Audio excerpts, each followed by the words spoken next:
جب لوگ قتل کرنے کے در پر تھے تو حضرت عیسیٰ نے اللہ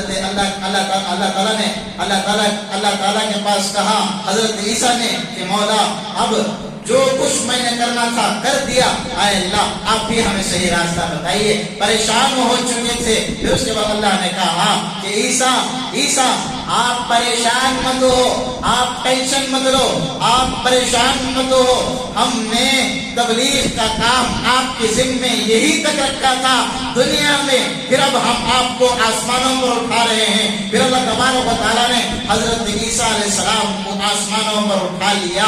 ان قریب قیامت کے بالکل قریب حضرت عیسیٰ علیہ السلام اللہ کے حکم سے فرشتوں کے سہارے سے فجر کے وقت مینار کے اوپر سے اتریں گے، پھر اس کے بعد حضرت مہدی علیہ السلام کے پیچھے فجر کی نماز جماعت سے ادا کریں گے۔ پھر اس کے بعد حضرت عیسیٰ علیہ السلام کے اندر ایسی صفت اللہ تبارک و تعالیٰ رکھیں گے کہ ساری دنیا میں کوئی کافر نہیں ہوگا۔ حضرت عیسیٰ علیہ السلام کی برکت سے ساری دنیا میں اسلام کا بول بالا شروع ہو گیا۔ حدیث ہے بدأ الاسلام غریبا، اسلام جب شروع ہوا تھا بالکل اجنبی تھا، غریب تھا، کوئی اسے جان پہچان کرنے والا نہیں تھا۔ وَسَيَعُودُ كَمَا بَدَأَ، عنقریب ایسی حالت میں پہنچے گا کہ اس کو کوئی پہچانے گا بھی نہیں۔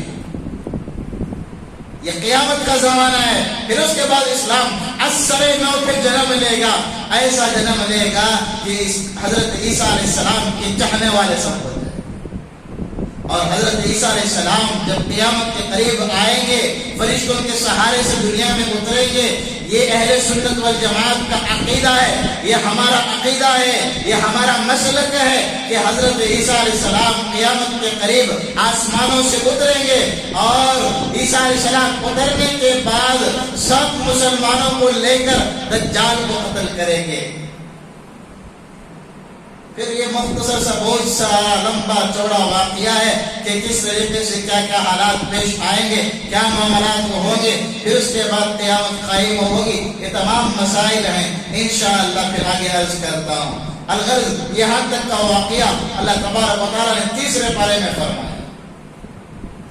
پھر اس کے بعد تیسرے پارے کے آخر میں اللہ تبارک و تعالیٰ نے انبیاء علیہ السلام سے اقرار داد لی، اگریمنٹ کروایا کہ سب لوگوں سے اگریمنٹ، بالخصوص انبیاء سے اگریمنٹ کروایا کہ اے انبیاء، اے آدم، اے موسیٰ، اے حوا، اے نوح، تم مجھے یہ اگریمنٹ پیپر پر سائن کر دو، تم مجھے یہ اقرار داد دو، یہ اقرار کر لو کہ تم دنیا میں جانے کے بعد مجھے نہیں بھولو گے، تم دنیا میں جانے کے بعد اللہ اللہ کرو گے، میرے بچھڑے ہوئے بندوں کو مجھ سے ملانے کے لیے تم مدد کرو گے۔ سب نے وہاں پر اقرار کیا، قالوا اقررنا، ہم اقرار کرتے ہیں مولا کہ جس طریقے سے آپ کہتے ہیں اسی طریقے سے ہم جا کر دنیا میں عمل کریں۔ پیغمبروں نے تو اپنا کام کر دیا، ہم بھی ان کے اگریمنٹ میں ہم بھی سائن کیے تھے، لیکن افسوس کہ ہم اس اگریمنٹ کا سائن کرنے کے بعد اللہ کو یہاں دنیا میں آ کر دھوکہ دے رہے ہیں۔ کیا دھوکہ دے رہے ہیں؟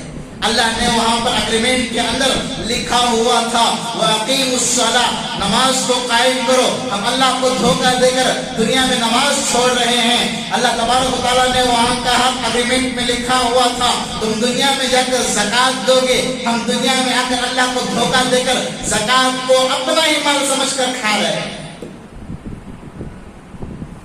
اقرار کیا تھا ہم نے، ابھی وقت ہے مسلمانوں سمجھ جاؤ، جو اقرار ہم عالم ارواح میں اللہ کے سامنے کر کر آئے تھے اس اقرار کے اوپر عمل کریں گے انشاءاللہ، کریں گے سبھی انشاءاللہ۔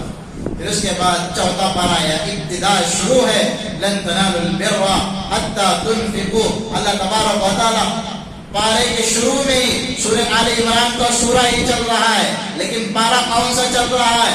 چوتھا پارہ، 4واں پارہ، 4th پارٹ، 4واں پارہ چل رہا ہے۔ اللہ تبارک و تعالیٰ یہاں پر فرما رہے ہیں کہ تم کو ہم نے جو چیز دیا ہے، محبوب چیز، اپنی پسندیدہ چیز، اس کو میرے راہ میں خرچ کرو۔ کیا چیز ہے؟ مال و دولت، اولاد،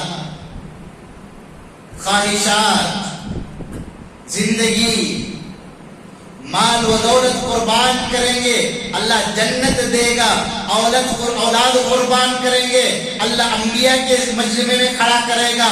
اللہ تعالیٰ نے آپ کو خواہشات دیے ہیں، خواہشات کو قربان کریں گے، کل قیامت کے دن اولیاء کی صف میں تم کھڑے ہو گے۔ کیا کیا قربان کرنا ہے؟ مال، اولاد، خواہشات۔ مال قربان کرو گے تو کیا پاؤ گے؟ بولو، جنت پاؤ گے۔ اولاد قربان کرو گے تو کیا پاؤ گے؟ انبیاء کی صفوں میں کھڑے ہونے کے لائق بناؤ گے، کیونکہ حدیث ہے العلماء ورثۃ الانبیاء، علماء انبیاء کے وارثین ہیں، انبیاء کے نائب ہیں۔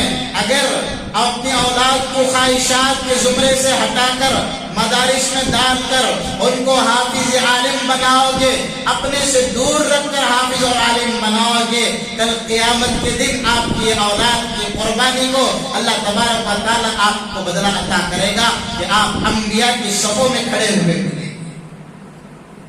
پھر تیسری چیز کیا ہے؟ خواہشات قربان کرو گے، کل قیامت کے دن اولیاء کی صفوں میں کھڑے ہوئے کریں گے سبھی انشاءاللہ۔ پھر اس کے بعد آگے فرمایا خصائص حج کے تعلق، خصائص بیت اللہ کے تعلق سے کچھ باتیں چوتھے پارے میں آئی ہیں کہ اللہ تبارک و تعالیٰ نے بیت اللہ کو بنایا، بیت اللہ کو بنایا ساری دنیا میں پہلا عبادت گاہ، پہلا قبلہ، پہلی عبادت گاہ، اللہ کا گھر بنا ہے تو کون سا بنا ہے؟ کعبۃ اللہ بنا ہے، اور وہاں پر مقام ابراہیم کے، کیا مقام ابراہیم؟ مسجد ابراہیم کی جگہ، کیا بولو مسجد ابراہیم صاحب کی جگہ وہاں لکھ کر ایسو اللہ تعالیٰ، کیا مقام ابراہیم کا کیا مطلب ہے کہ حضرت ابراہیم علیہ السلام جس پتھر کے اوپر چڑھ کر کعبۃ اللہ کی تعمیر کیے تھے وہ پتھر بھی وہاں پر نشانی کے طور پر موجود۔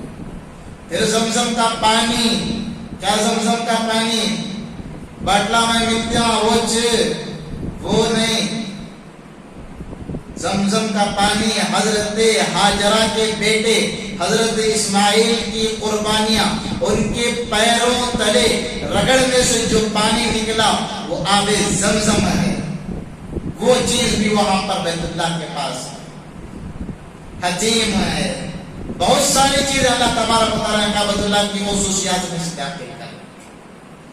اللہ تبارک و تعالیٰ مجھے بھی اور آپ کو بھی زندگی میں ایک مرتبہ شاہی کعبۃ اللہ کا دیدار فرمائے، آمین بولو کم سے کم۔ پھر اس کے بعد حج کی فرضیت کے تعلق سے چوتھے پارے میں فرمایا کہ اللہ تبارک و تعالیٰ نے استطاعت، من استطاع، جس کو استطاعت اللہ تبارک و تعالیٰ نے دیا ہے وہ کیا کرے؟ حج کرے۔ استطاعت سے کیا مراد؟ ہاتھ پیر گھٹ رہنا نہیں، پاؤں کمزور رہنا نہیں، سر کمزور رہنا نہیں، اچھے کپڑے پہننا استطاعت کے حساب میں زمرے میں داخل نہیں ہوتا۔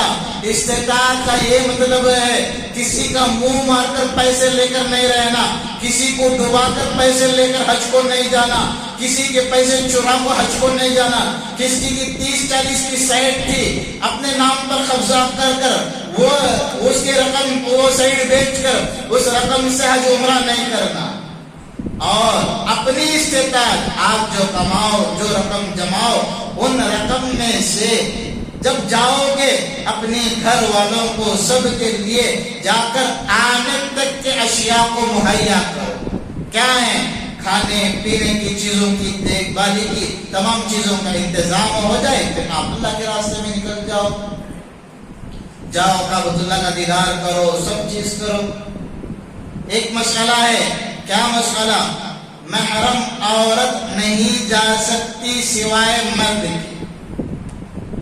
عورت ہے اس کا شوہر نہیں، حج پر جا رہی ہے، اس کا حج درست نہیں ہے، عورت ہے شوہر نہیں، بیٹا ہے بیٹے کے ذریعے سے حج پر نہیں جا رہی ہے، خود غرضی سے جا رہی ہے، اس کا بھی حج درست نہیں، علماء فرماتے ہیں مرد اکیلا جائے یا 100 کے ساتھ جائے اس کا حج قبول ہو جاتا ہے، اس کا حج درست ہو جاتا ہے۔ عورت 100 عورتوں کے ساتھ جائے یا خود اکیلی ایک عورت جائے راقیہ بصریہ بن کر، اس کا حج قبول نہیں۔ کیوں؟ اس لیے کہ راستہ تو نیک ہے، کام تو نیک ہے، ہو سکتا ہے کہ شیطان